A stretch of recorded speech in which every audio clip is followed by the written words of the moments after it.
If you're a leader, an entrepreneur, or a believer who has been doing everything you know to do, working hard, staying faithful, showing up consistently, but still feels like something invisible is pressing against your progress, I want you to hear me clearly. Today was designed for you because what you're experiencing is not laziness. It's not a lack of discipline. It's not even a lack of faith. Many high capacity leaders are stalled, not because they're unqualified, but because they are misaligned. And misalignment doesn't respond to more effort, it responds to revelation. Breakthrough doesn't happen just because you work harder. Breakthrough happens when your spiritual authority and your neurological reality finally come into agreement. That's what we're exploring today through what I call Warfare plus Rewiring. This is not hype. This is not motivational language. This is a precise two-part process for real transformation. Because lasting change requires two movements happening at the same time. One is warfare, the tearing down of strongholds, lies, and spiritual interference that no longer have legal authority in your life. The other is rewiring, the intentional rebuilding of your thought patterns, emotional responses, and internal operating system so your mind can sustain the breakthrough you're praying for. Most people try to do one without the other. Some pray aggressively but never change their thinking. Others study mindset and neuroscience but never address spiritual resistance. And that's why progress feels hard won but short lived. Scripture tells us plainly, we wrestle not against flesh and blood, but against principalities and powers. That means some of the resistance you feel is not coming from people, circumstances, or even your past. It's coming from spiritual opposition that wants to keep you distracted, delayed, or doubting. But here's the part we don't talk about enough. Spiritual opposition doesn't always come loud. It doesn't always look dramatic. Often, it sounds like your own voice. It shows up as hesitation, as second guessing, as exhaustion that doesn't match your workload, as confidence erosion you can't quite explain. Warfare is not about emotional intensity. It's about authority alignment. It's standing firm in who you already are in Christ.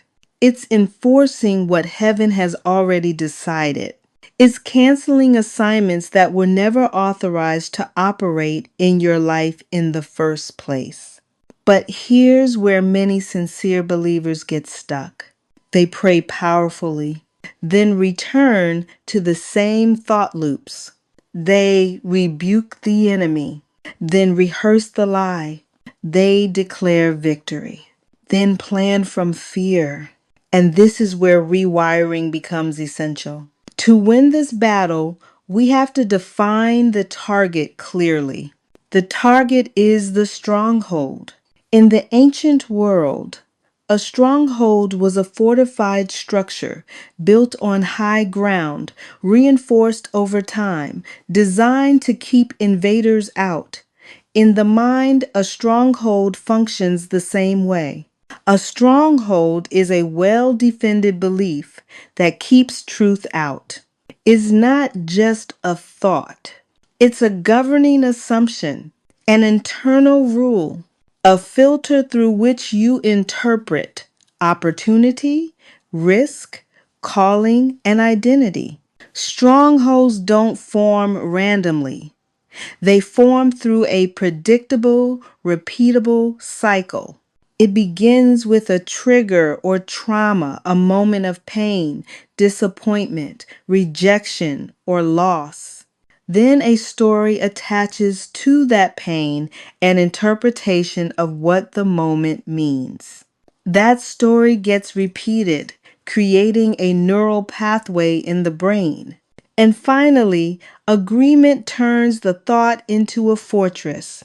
Agreement is the moment the lie becomes familiar enough to feel true. Once you agree with a lie, you don't just think from it, you lead from it. You pray from it. You plan from it. You may be anointed, gifted, and called, and still operating from inside a mental cage. That's why the demolition process begins not with noise, but with discernment. You invite the Holy Spirit into your thought life with surgical honesty, not to condemn you, not to overwhelm you, but to reveal the belief beneath the behavior. You ask questions like, what thought keeps repeating under my decisions? What assumption am I making without checking it against truth? What belief feels normal but produces limitation? Once the lie is identified, warfare begins, but not as positive thinking. This is covenant enforcement. If the lie says you're behind, the truth says he who began a good work in you will perform it. If the lie says you're not ready, the truth says your steps are ordered by the Lord. If the lie says you missed your window, the truth says your latter shall be greater than your former. Warfare also includes breaking word curses, labels spoken over you by authority figures, statements you repeated about yourself during survival seasons, narratives formed when you didn't yet know who you were. You renounce agreements with failure, delay, scarcity, and futility. You stop rehearsing what God already canceled. But hear me carefully. Tearing down is not enough.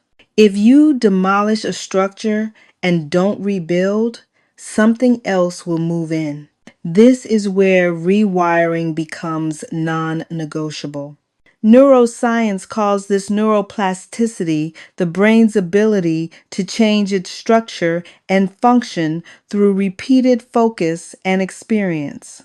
Every repeated thought strengthens a neural pathway. Every unchallenged assumption becomes easier to access. Every emotional response trains the brain what to expect next time. When you meditate on truth, something remarkable happens neurologically. The amygdala, the brain's threat detection center, begins to quiet. Its stress hormones decrease. The prefrontal cortex, the seat of reasoning, discernment, and leadership presence, becomes more active. This is why Joshua 1-8 is not just spiritual wisdom, it's a neurological strategy. Meditating on the word day and night trains your brain to operate from clarity instead of threat, from trust instead of hypervigilance. Rewiring happens through 3 intentional movements. First, you replace the lie with a specific scripture-anchored truth, not a vague affirmation, a precise counterstatement. Second, you repeat that truth daily out loud with emotional engagement. Your brain encodes what you say aloud with feeling more powerfully than silent thought. Third, you reinforce the new belief with aligned behavior, because behavior is the final seal. If you think differently but act the same, the brain defaults back. When you act in alignment with truth, the brain locks in the change. Let me pause here. If this is resonating, if something in you feels seen, named, or clarified, take a moment today to like this video, subscribe, and share it with someone who's been carrying quiet resistance. This space exists for leaders who don't want surface inspiration, they want deep alignment. Now I want to give you a daily practice that integrates both warfare and rewiring. I call it the PEACE practice. First, you pause. You intentionally quiet the environment physically and mentally. Then you engage. Pray in the Spirit or speak scripture out loud for 2 minutes. This shifts your nervous system and recenters authority. Next, you ask. Ask for divine strategy, clarity, or insight, not answers you already know, but revelation you don't yet see. Then you capture. Write down the thoughts, images, impressions, or nudges that surface. Finally, you express. Journal freely without editing. This allows the spirit to surface what's been buried beneath urgency. This kind of prayer doesn't just talk to God, it listens with God. It trains your inner ear for strategy. Now let's apply this specifically to wealth, provision, and purpose because many strongholds live here. We have to confront what I call the orphan operating system. Scarcity is not the absence of resources. It's the absence of revelation. It's the belief that says, I'm on my own. I have to figure this out myself. If I don't control everything, I'll lose everything. Adoption says something entirely different. Adoption says, I am covered. I am resourced. I am positioned, not abandoned. We rewire for abundance through 4 movements. First, remember. Recall a moment when God provided unexpectedly. This resets the brain's threat response. Second, replace. Actively replace scarcity thoughts with scripture that affirms provision and inheritance. Third, rehearse. Repeat truth until peace, not excitement, enters your atmosphere. Peace is the signal of alignment. Fourth, rest. Surrender tomorrow's provision to God. Rest is not passivity, it's trust in governance. You are not a slave trying to survive. You are an heir learning to steward. And heirs don't apologize for inheritance. They manage it. Directly oppose it. Declare truth 3 times a day for 30 days. And commit to one brave behavior that aligns with your renewed mind. Because transformation does not happen by accident. It happens by training. As you align your spirit through warfare and your brain through rewiring, you move from resistance to results. You are not stuck. You are being rewired. And your breakthrough is closer than you think.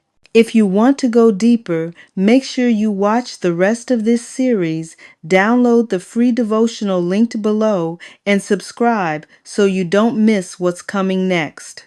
Share this with someone who's ready to stop wrestling in the dark and start walking in alignment. We're just getting started.